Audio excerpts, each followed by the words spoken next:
Hello guys, welcome back to GRAZYTV News. I am starting the series where I'm talking about true crime and crime-related news around the world, especially in Asia, and translating it to you guys in English. Let me know if you guys like this series. I know I've been gone for a couple of weeks, but I am back. And if you guys miss me, remember I am always on Instagram and TikTok. I'm always uploading the hottest next fashion and K-beauty there. Also, if you guys love astrology and mystic talks and motivational messages, I do have a podcast, the Green Tea Podcast. We upload bi-weekly and we talk a lot about the stars, mysticism, a lot of guests that's going to give you motivational messages. So go and check out the Green Tea Podcast. I am on there as well. So the first news is from South Korea. We have a good news. Actually, back in January, South Korea passed a law where high-profile criminals or those who have committed serious crimes without the suspect's consent, now the police can release the recent mugshots of these serious criminal offenders.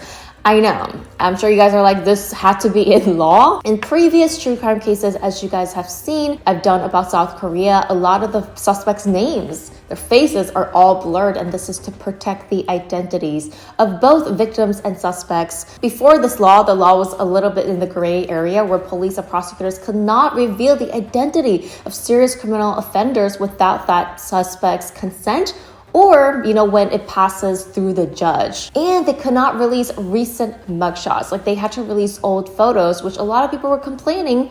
Well, how am I supposed to know what this criminal looks like if their photo is from like 20 years ago? And the first guy to be used for this law after it passed is Kim Le-won. He's 26 years old. Earlier this year, there was a serious true crime involving a couple where a woman in her 20s was in a toxic relationship with this man. The story goes that she wanted to break it off with him because this man, Kim, was being very aggressive, abusive, assaults. He was almost stalking her and pretty much saw her as a possession. He had a history of odd behaviors. This is according to his ex-girlfriends, where they claimed that they went through the similar things of him being very possessive, requiring really odd sexual favors, such as asking them to wear diapers, caring about what the woman wears all the time. He also had a history of going through the girlfriend's phone, calling her coworkers and calling her friends to see where she was. Is she with another man? This guy was possessive and crazy. Now, obviously, victim A, or the recent girlfriend of Kim, wanted to break up with him. I believe they were living together as well. At some point, she was able to leave. And the story goes that she wanted to officially break it up with him, I guess, in good terms. And she decided to bring her mother. Why did she feel like she needed to do this, to actually go and talk to him?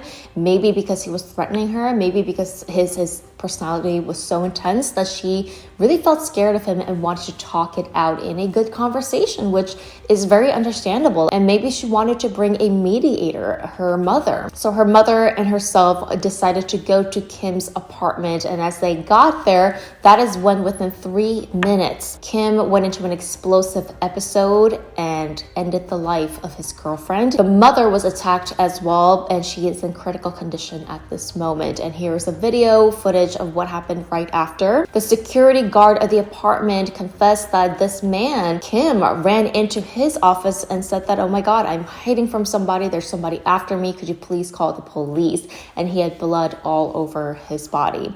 Of course, later to find out that he wasn't running away, he actually had murdered his girlfriend. His peers say that he seemed very normal when he saw him at school. He talked normal to his professors and his friends, minus the people that were just closest to him, like his ex-girlfriends, who got to see the very toxic, ugly, deadly side of him. The interesting thing is Kim went by multiple names whenever he went to the barbershop to get his hair cut. His legal name and his old legal name was all different. What does this mean? Does that mean that he tried to have multiple different identities that he wanted to go by? Why did someone need 3, 4, 5 different names? And the day before he murdered his girlfriend, he uploaded this on his Instagram, a photo of Joker and a line from the movie. And according to professionals, this was the exact line that the Joker said in the movie after he murdered people inside of the Joker movie. So could it be that he was just angry at the moment, or was this planned. A lot of people are in favor of this new law because you never know what's going to happen to the suspect, where if it's not a first-degree murder and it goes to second or third degree or even manslaughter, people can be released in very short time. And if it was your friend, if it was your coworker, if it was someone in your school, wouldn't you like to know who that person is so that you can be careful of yourself and protect the neighbors? The only crazy thing is, I don't know if it's in the law or if it's in the law of the specific police station or region of Korea, which is Suwon. This information about the suspects will only be public for 30 days in the official website of Suwon Police. So after 30 days, it will no longer become public. Why not a year for a serious offender? I don't know what the point of this date cutoff is, but it's very interesting. Honestly, in my opinion, I think this law should apply to multiple offenders when it comes to scam and fraud as well. So many of suspects' identities are concealed and protected, which I do understand. There are many times when people change and they do want to start a new life. But for offenders who commit crimes multiple times, I think we should have the right to know. The second news, we're going to be talking about the K-pop star accused of scamming her fans, and she is a pretty famous individual in South Korea. This case is being called the second Chun Chungjo case.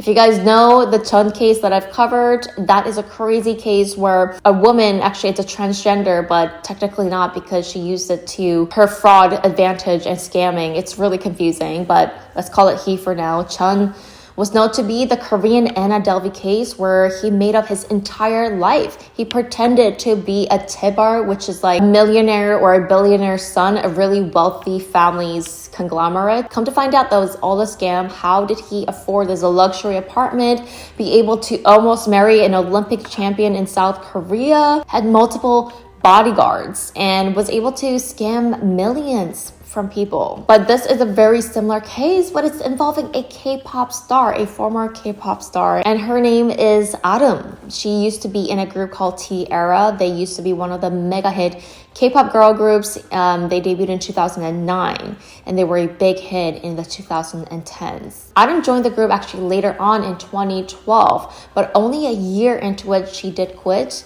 And the company didn't give a big reason, but they did say it was regarding mental health. Now, back then when she left the group, there was a lot of rumors about how she was kind of possessed, that she had, a lot of mental health issues. There was a photo that was uploaded of her in some crazy makeup and her kind of talking oddly into the camera that she uploaded into Instagram. But later on, she went onto TV to say that that was a big misunderstanding, that this was simply Halloween makeup, and she just, uploaded comfortably and people thought that she was possessed. She talked about how the negative comments that she received contributed to her real mental health and that she had to get counseling for a long time. Fast forward to 2019, she announced that she was going to get married to a man 2 years older, and they did end up having 2 kids. Now, shortly after announcing her marriage, only in 2022, she would go on a TV show called Between Marriage and Divorce. This is like a couples therapy TV program. They try to make amends, and at the end of the program or the series, you're supposed to say you're going to get a divorce or stay in the marriage, and she did say she was going to stay in the marriage. So we thought everything was good. So we thought things were going to get better because at the end of the series, she announced that she was pregnant with her second child with her husband. Shortly after, in 2023, she announced that she was going to get a divorce. And at the end of 2023, in the midst of divorce, she also announced that she was going to get remarried as soon as the divorce has settled in court. So you can kind of see the pattern of Areum here. I don't know her. I don't know her life. I don't want to judge too much on her personal circumstances, but, a lot of things go on pretty quickly in her life. Just as we thought things were quiet, there was breaking news that Areum did attempt self-harm, but she was okay. And this is when fans came forward claiming that they were approached by Areum herself via IG DM. And it was regarding how a K-pop star, Areum, was asking her fans for thousands of dollars. Now, at first, Areum came forward saying that no, my IG is hacked. This is why a lot of fans been getting DMs asking for money. And if you did give money, that was not me. This was a hacker.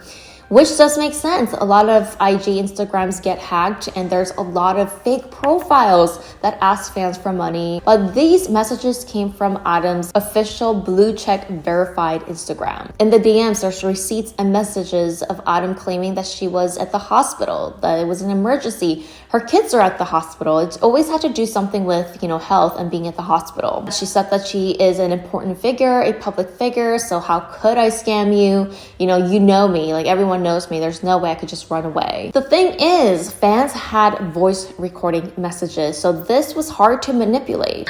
언니 다음 달에 이제 언니가 광고랑 이제 영화를 들어가. 그래서 언니가 다음 달이면 돈이 다 생기거든? 언니 14억 정도가 들어와 다음 달에. 중요한 건 언니가 지금 그 인간한테 뭐가 다 묶여 있어가지고. 그래서 언니가 진짜 미안하지만 언니가 다음 달에 2배로 줄게. 진짜 한 3배로 줄게. Remember, Adam has announced the identity of her fiance, and his name is Dong-hoon. He looks pretty young. It turns out he was born in 92, so he's 31 years old. And a lot of people started to spill the beans about who Dong-hoon was. And people were claiming that this man was the second Chun Chung-jo, the second Korean Anna Delvey. Allegedly, people were claiming that Hoon has just been released for fraud, for assaults, assaults, and that he uses women's vulnerability, people who are going through divorces, people who are in bad position in their life, to fraud and scam other people out of money. Allegedly, some of the crimes that he has done was taking photos of these women in private without their consent, of course. Use their phones to steal money and try to get loans and try to pretend to be them and steal their friends out of thousands of dollars, and it goes on and on. And I think it's safe to say that he is also a face catfish as well. This is like the unedited photos of him, and these are the photos that are surfacing. I mean, that is pretty much catfish. He is also known to be a pathological liar, and some people say that he shows symptoms of Ripley syndrome, somebody who makes up their entire life and has this fantasy life in their head, and they cannot really see reality through the real lenses. Now the story gets even worse because now we have evidence of both, not just Tiara Adam, but we're talking about the fiance Hoon, him contacting Adam's fans directly. And there's voice recording messages of Hoon saying that, hey, I am Adam's fiance, so she's pregnant and she is in the hospital and the baby is about to die and we need some money, like we don't have insurance. 이제 갈 준비를 하나 봐. 그거 MRI랑 CT랑 아기가 숨을 못 쉬니까는 그거 뭐라 그러지? 코에 꼽는 거? 들어가는 거 있잖아. 그거 낀 상태에서 들어가는데 아기는 아직 소화중. Fans who were skeptical of her even said, hey, could you show a photo of you in the hospital if this is really you? Show me like you holding 3 fingers, and she would send these photos. Not just Korean fans, we're talking about foreign fans as well. You could see here, maybe using ChatGTP for translation, who knows? But in these voice recording messages, fans are like, I can only lend you $1,000 because obviously they're not rich themselves. And then Adam would say, can you make it $1,500? I'll pay you 3 times back. How are you going to pay somebody 3 times back? And replying to that, Adam would say, hey, I'm going to be on a TV show. I'm supposed to have like $1 million contract coming in next week so I could pay you back. A lot of people ask, how can even a fan send a celebrity money, right? But according to professionals, these weren't just normal fans.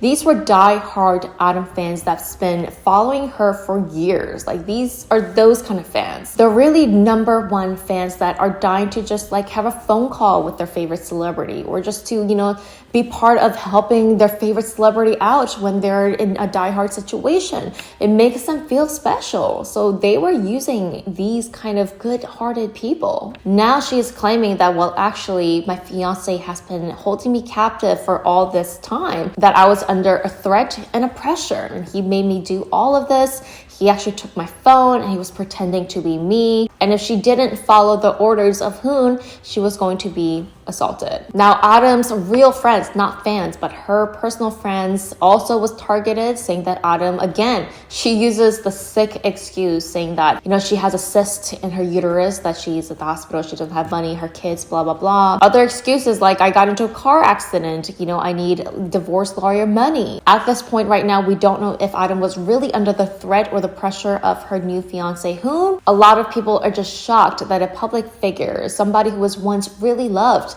would scam her own precious fans who don't even have a lot of money themselves. And some of these fans even took out a loan for their favorite artists just to help them out because they really believed her. So at this point, they are going through investigation. I will keep you guys updated what happens to this. The next case, it's officially been 10 years since the sinking of Sewolho ferry. If you guys remember or might not know about the Sewolho ferry, it was one of the biggest cases that happened in 2014. It is being called the Korean Titanic case.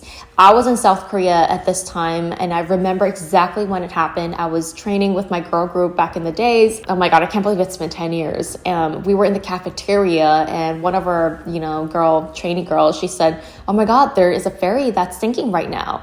And I remember we all were like, oh, they're probably going to get rescued. Like, of course. And little did we know that this was going to become one of the biggest crime cases in South Korea. A little recap, Sewolho was a big ferry in South Korea that went from Incheon to Jeju Island. On the morning of April 16th, 2014, the ship was carrying about 476 passengers of all ages. And out of 476 passengers, 325 of them were from a high school, and they were taking a high school field trip. The ship was about 18 years old at the time, and after the incident, many whistleblowers came out saying about how they alerted to the upper management, the company that owned the ship, about the ship's stability and safety issues that they've been trying to fix for a very long time, yet the company refused. The ship at the time of the Sewolho incident was carrying about 2,142.7 tons of cargoes, including 185 cars. Now, maximum allowance of cargo that was allowed to be on this ferry was 987, but clearly they went way over that limit. Also, a lot of the cargoes were improperly secured, which became one of the reasons why the ship sank so fast. Now, the company that bought the ship just before the incident was Tong. Now, ironically, the actual captain of the ship was not present on that day, so they had like a replacement captain, and that turned out to be Captain Lee, who is imprisoned for life at this moment. What happened inside of the deck that led to this tragedy is a little bit confusing, since I don't really have many expertise when it comes to ships, but quote, basically a third mate and helmsman who were responsible for steering the ship and watch overing had steered the ship to the right too fast and too harsh. Along with the over limit of weight and unsecured cargoes, the ship turned to the right degree too rapidly and tilted towards the water. Another quote, the cargo falling to one side of the ship caused Sewolho to lose all her restoring force and allowed water to flow into the ship through the side door of the cargo loading bay and the car entrance located at the stern. And this happened just before 8:50 a.m. And at 8:52, the very first announcement was made by Captain Lee, but he ordered everybody on the ship to stay put and do not move. At around 9:40 a.m. is when the volunteer boats arrived to try and help rescue those who were able to jump out, and that ended up only being about 150 passengers. So all of the passengers that was inside and not outside of the boat at the deck, they were ordered to stay put as the boat was tilting, and they were asked to not move. At this point, it was too late for anybody to try and reach the windows or the doors. There were video recordings that was later recovered of students that were seen laughing, joking, of dying as the announcement of, again, the captain saying to stay put. People were texting their situations to their friends and parents, and the last message by the victim was sent on 10:17 a.m. And unfortunately, nobody was able to be rescued that was trapped inside. And this has caused a roar and an investigation that is still unsolved till this day. Why could we have ultimately saved the people inside?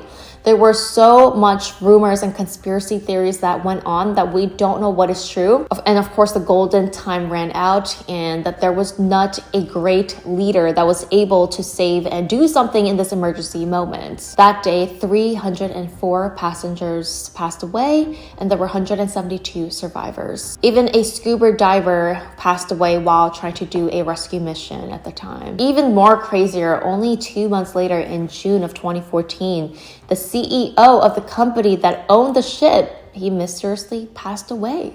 That question has not been answered till this day, and maybe it's for a reason. I can't believe it's been 10 years since the incident, and the victims are still waiting for answers. Your like in this video, sharing, and commenting all helps to hit the algorithm, especially it shows support and that you want me to continue this series. See you guys in my next video.